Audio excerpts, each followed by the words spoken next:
Sanjar Xo'ja endi o'tirib rosa o'ylabdi-da, shu ChatGPT bilan rosa gaplashibdi. Men bilan sof o'zbek tilida gaplash. Tayyormisan? Shekspir musulmonmi degan masalada tekshirib ko'ringlar, mana ChatGPT bor deyapti. Telefonni olasiz, ChatGPT degan narsani yuklaysiz va eshitayotgan kimdan bo'lishidan qat'iy nazar, u blogermi, siyosatchimi, domlami, kimdan biror bir ma'lumot eshitganingizda albatta tekshirib ko'rishni tavsiya qilaman. Keling shuni birgalikda amalga oshiramiz. Men bilan sof o'zbek tilida gaplash. Tayyormisan? Fikrni qaranglar. Domlalarni gapi sizlarga fikr bo'lmasin. Xo'p. Blogerlarni fikri bilan yurmanglar.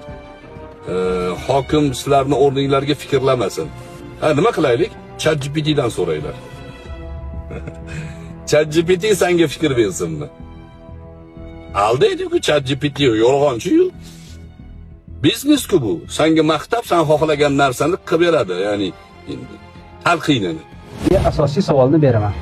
Shekspir musulmon bo'lganmi?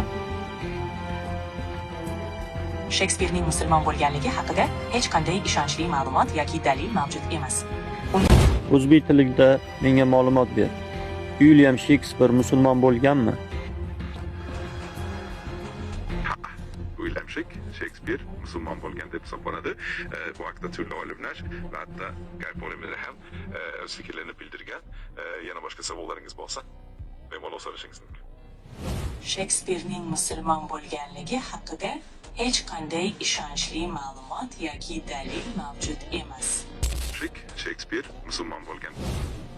ChatGPT aytayaptiki, Sanjar Xo'ja bekorlarni 5 mingtasini yeyibdi deyapti. U garshogida o'tiraversin deyapti. Bu mulohazani ham bir fikrlab qo'yishimiz kerak. O'sha Sanjar Xo'jaga o'xshagan O'zbekistondan chiqib ketib, o'zi mardikorlikka ham yaramasdan Turkiyaga borib olib, o'tda mana shunaqangi ming'ir-sing'ir fitna o'zidan baland dorga osilib yuradiganlarga to'g'ri javobini berib qo'yishimiz kerak. Bizni millat, bizni xalq, bizni mamlakatni ya'ni kuni sanlarga qolmagan Sanjar Xo'ja. Yuzma-yuz baxtlashga aqling yetmadi. Necha marta chaqirdik, necha marta kel, o'tirib gaplashaylik dedik.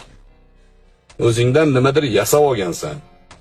Aqling molda tezakka ham yetmaydi. Yuzma-yuz gaplashga mutlaqo aqling yetmaydi.